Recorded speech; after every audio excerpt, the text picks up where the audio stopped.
Hello friends, मैं CM सिकजन स्वागत करता हूं आपका अपने इस वीडियो में। 1 जुलाई 2021 से इनकम टैक्स के कई सारे प्रोविजंस एप्लीकेबल होने वाले हैं। आज हम उन्हीं में से एक प्रोविजन सेक्शन 194Q यानी TDS on purchase of goods पर बात करेंगे। एक ऐसा सेक्शन जो टीडीएस काटने की बात करता है जब हम किसी से माल परचेज करते हैं। तो आज हम बात करेंगे सेक्शन 194Q के बारे में। इस वीडियो में हम जानेंगे कि ये सेक्शन किस पर एप्लीकेबल है, कितना टीडीएस काटना है, कब काटना है, क्या पेनल्टी है। तो सेक्शन के बारे में सारी इंफॉर्मेशन हम जानेंगे, लेकिन उससे पहले एक नजर हम सेक्शन पर डालते हैं कि आखिर सेक्शन क्या कहता है। Section 194Q, any person being a buyer who is responsible for paying any sum to any resident, यानी कि कोई भी बायर जो किसी रेजिडेंट को कोई सम पे करने के लिए रेस्पॉन्सिबल है, किस लिए? For purchase of any goods of the value और aggregate of such value exceeding 50 lakh rupees in any previous year, यानी कि कोई भी गुड्स 50 लाख से अधिक वैल्यू का एक बार में या पूरे साल में परचेज करता है तो sale at the time of credit of such sum to the account of the seller और at the time of payment thereof by any mode, यानी कि जो पेमेंट है वो सेलर को करता है या उसके खाते में अकाउंट में उसके में क्रेडिट करता है। दोनों में से जो पहले है उस पर उसको 0.1% टीडीएस काटना होगा उस अमाउंट को जो 50 लाख से अधिक है। Whichever is earlier deduct an amount equal to 0.1% of such sum exceeding 50 lakh rupees as income tax. अब जानते हैं बायर कौन है। Buyer means a person whose total sales, gross receipt और turnover from the business carried out by him exceeds rupees 10 crores during the financial year immediately preceding financial year in which the purchase of goods is carried out, not being a person as the central government may by notification in the official gazette specify about this purpose subject to such conditions as may be specified thereon। Buyer means कोई भी ऐसा person जिसकी preceding financial year में, यानी कि जिस साल में ये सेक्शन एप्लीकेबल है उससे पिछले साल में जो सेल्स है, टोटल सेल्स, ग्रॉस रिसीट या टर्नओवर 10 करोड़ से ज्यादा है तो ऐसा पर्सन बायर कहलाएगा। ये तो हमने सेक्शन पढ़ा कि सेक्शन क्या कह रहा है। अब इस सेक्शन को डिकोड करते हैं डिटेल में कि आखिर सेक्शन का क्या पर्पस है, क्या ये कहना चाह रहा है और क्या हमें इसमें करना है। सबसे पहले बात करेंगे कि who has to deduct TDS की, कौन टीडीएस डिडक्ट करेगा। टीडीएस डिडक्ट करेगा बायर। बायर कौन है? जिसका प्रीसीडिंग फाइनेंशियल ईयर में, यानी कि जिस फाइनेंशियल ईयर में हम देख रहे हैं उससे पिछले फाइनेंशियल ईयर में अगर टर्नओवर यानी टोटल टर्नओवर, टोटल सेल्स या ग्रॉस रिसीव 10 करोड़ रुपए से ज्यादा है तो ऐसा पर्सन बायर है। और क्या कि अगर वो किसी पर्टिकुलर पर्सन से फाइनेंशियल ईयर में, यानी इसको प्रीवियस ईयर भी बोलते हैं, प्रीवियस ईयर में 50 लाख से ज्यादा की परचेज करता है, ऐसा पर्सन टीडीएस डिडक्ट करेगा। ये तो बात हो गई कि टीडीएस डिडक्ट कौन करेगा। अब बात करते हैं टीडीएस डिडक्ट कब होगा। टीडीएस डिडक्ट होगा जब कोई भी बायर किसी सेलर से, यानी किसी पर्टिकुलर सेलर से एक फाइनेंशियल ईयर में 50 लाख से ज्यादा की परचेज करता है, तब ये टीडीएस काटा जाएगा।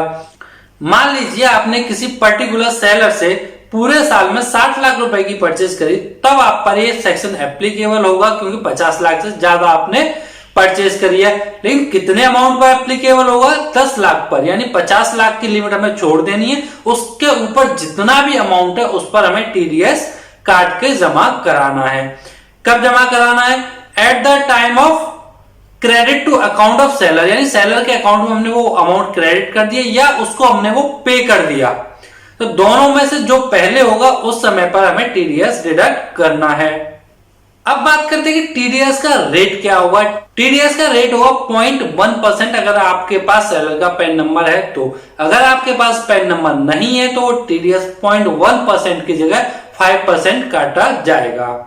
अब जानते हैं कि ये सेक्शन कहां एप्लीकेबल नहीं होगा। सेक्शन वहां एप्लीकेबल नहीं होगा जहां कोई भी टीडीएस इनकम टैक्स के किसी अन्य प्रोविजन के तहत काटा जा रहा है तो वहां ये सेक्शन एप्लीकेबल नहीं होगा। दूसरा, किसी ट्रांजैक्शन पर अगर कोई टीसीएस काटा जा रहा है तो एप्लीकेबल नहीं होगा, लेकिन सेक्शन 206C1H को छोड़कर। ये सर्विस के केस में एप्लीकेबल नहीं होगा क्योंकि ये केवल गुड्स के केस में एप्लीकेबल होता है, और ये उस केस में एप्लीकेबल नहीं होगा जब आप इंपोर्ट कर रहे हो, यानी आप इंपोर्टेड परचेज है आपकी, तो उस केस में एप्लीकेबल नहीं होगा। केवल ये रेजिडेंट सेलर के केस में एप्लीकेबल है। अब बात कर लेते हैं कि अगर आप टीडीएस डिडक्ट नहीं कर रहे हो तो क्या होगा। अगर आपने टीडीएस डिडक्ट नहीं करा जबकि आपको डिडक्ट करना चाहिए था, तो आपका जो एक्सपेंडिचर है जो आपने परचेज करी है वो डिसअलाउ हो जाएगा। डिसअलाउ होने से क्या होगा कि इतने से आपकी इनकम बढ़ जाएगी और आपको ज्यादा टैक्स देना पड़ेगा। अब बात करते हैं एक और पॉइंट की जो यहां कवर करना जरूरी है, अदरवाइज बहुत सारे लोगों को इस पर कंफ्यूजन रहता है कि टीडीएस किस अमाउंट पर काटना है। मान लीजिए आपने 1 लाख रुपए की कोई परचेज करी और उस पर 18% की दर से 18,000 रुपए का आपने जीएसटी का पेमेंट किया और जो बिल है आपके पास 1,18,000 रुपए का आया। तो अब आपको टीडीएस किस अमाउंट पर काटना है। टीडीएस आपको 1 लाख रुपए पर काटना है, यानी नेट परचेज की जो वैल्यू है उस पर काटना है, न कि जीएसटी इंक्लूड करके जो वैल्यू है जो कि 1,18,000 रुपए उस पर नहीं काटना। केवल नेट परचेज की वैल्यू पर आपको टीडीएस काटना। अब बहुत लोगों को यह कंफ्यूजन भी होगा कि सेक्शन 206C1H जो टीसीएस का सेक्शन है वो भी बहुत जगह एप्लीकेबल होगा और ये बहुत जगह 194Q भी एप्लीकेबल होगा। जहां ये दोनों सेक्शन एप्लीकेबल हो रहे हैं तो उस केस में क्या करेंगे, उस केस में 194Q प्रिवेल करेगा और सेक्शन 194Q के अकॉर्डिंग ही टीडीएस काटा जाएगा। 206C1H के अकॉर्डिंग टीसीएस नहीं काटा जाएगा। इसके लिए मैं आपको एक टेबल दिखा रहा हूं, अगर आपने उस टेबल को समझ लिया तो आपको 206C1H और 194Q में कभी भी कोई भी कंफ्यूजन नहीं होगा, दोनों को आप क्लियरली समझ पाओगे। आइए अब इस टेबल को समझते हैं। इसमें जो पहला कॉलम है टर्नओवर ऑफ सेलर, सेकंड है टर्नओवर ऑफ बायर, थर्ड है अमाउंट रिसीव्ड और पेड फॉर सेल और purchase of goods in previous year, taxable amount यानी कितने अमाउंट पे मैं टैक्स देना है, वेदर पेन इज अवेलेबल और नॉट, टीडीएस और टीसीएस यानी क्या कटेगा, लायबल पर्सन कौन लायबल है काटने के लिए, एप्लीकेबल सेक्शन कौन सा है, एक्सक्लूडेड सेक्शन कौन सा एप्लीकेबल नहीं है और एक्सप्लेनेशन क्यों ये हो रहा है। पहले केस में क्या होगा कि जो सेलर का टर्नओवर है वो 11 करोड़ रुपए और बायर का टर्नओवर 9 करोड़ रुपए, जो परचेज हुई है वो 55 लाख रुपए की है। तो अब कंडीशन है इस केस में कौन टीडीएस काटेगा या टीसीएस काटेगा। तो टैक्सेबल अमाउंट क्या है, दोनों सेक्शन के अकॉर्डिंग 106C1H और 194Q के अकॉर्डिंग जो टैक्सेबल टर्नओवर है वो 5 लाख रुपए का है।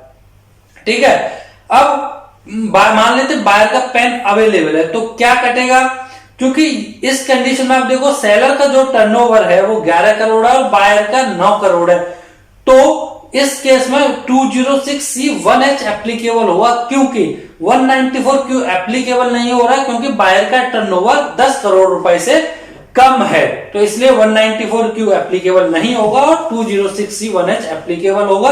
तो इस केस में सेलर टीसीएस 0.1% के अकॉर्डिंग काटेगा। दूसरा केस बिल्कुल सिमिलर केस है, इसमें केवल अब है बायर का हमारे पास पेन अवेलेबल नहीं है, तो इस केस में 5% के अकॉर्डिंग सेलर टीसीएस काटेगा। अब बात करते हैं अगले केस की। अगले केस में जो टर्नओवर है सेलर का वो 9 करोड़ रुपए और जो बायर का टर्नओवर है वो 11 करोड़ रुपए। हमने 55 लाख की परचेज करी है और वही टैक्सेबल अमाउंट 5 लाख है और हमारे पास सेलर का पेन अवेलेबल है। इस केस में सेक्शन 194Q एप्लीकेबल होगा क्योंकि यह बायर का टर्नओवर 11 करोड़ है और सेलर का टर्नओवर 9 करोड़ है, जो 10 करोड़ रुपए से कम है, इसलिए 206C1H एप्लीकेबल नहीं होगा। तो इस केस में बायर सेलर का 0.1% टीडीएस काटेगा। सेकंड, इसके अगले जो इसका जो अगला केस है उसमें सेलर का पेन अवेलेबल नहीं है तो 0.1% की जगह 5% टीडीएस काटा जाएगा। अब एक ऐसे केस की बात करते हैं जहां सेलर का भी टर्नओवर 10 करोड़ से ज्यादा यानी 11 करोड़ रुपए और बायर का भी टर्नओवर 11 करोड़ रुपए यानी 10 करोड़ से ज्यादा है। तो इस केस में भी क्या होगा कि इस केस में क्योंकि बायर का टर्नओवर 11 करोड़ रुपए से ऊपर है तो 194Q एप्लीकेबल होगा और 2061H एप्लीकेबल नहीं होगा क्योंकि 194Q में एक्सक्लूसिव से उसको एक्सक्लूड किया गया है। तो यहां जो प्रिवेल करेगा 194Q प्रिवेल करेगा और 194Q के अंतर्गत ही टीडीएस सेलर का काटा जाएगा और काटेगा कौन? बायर। तो इस केस में अगर पेन अवेलेबल है तो 0.1% टीडीएस काटा जाएगा बायर के द्वारा सेलर का और पेन अवेलेबल नहीं है तो 5% टीडीएस काटा जाएगा बायर के द्वारा सेलर का। उम्मीद करता हूं कि 206C1H और 194Q के मध्य जो डिफरेंस है वो आपको समझ में आ गया होगा। इस टेबल को अगर आप ढंग से समझ लेंगे तो आपको कभी भी कंफ्यूजन नहीं होगा कि किस सेक्शन के अंतर्गत कितना टीडीएस या टीसीएस काटा जाना है। उम्मीद करता हूं दोस्तों आपको ये वीडियो पसंद आई होगी और आपको एक ऐसी इंफॉर्मेशन मिली होगी जो आपके काम की है। वीडियो देखने के लिए आपका बहुत बहुत धन्यवाद।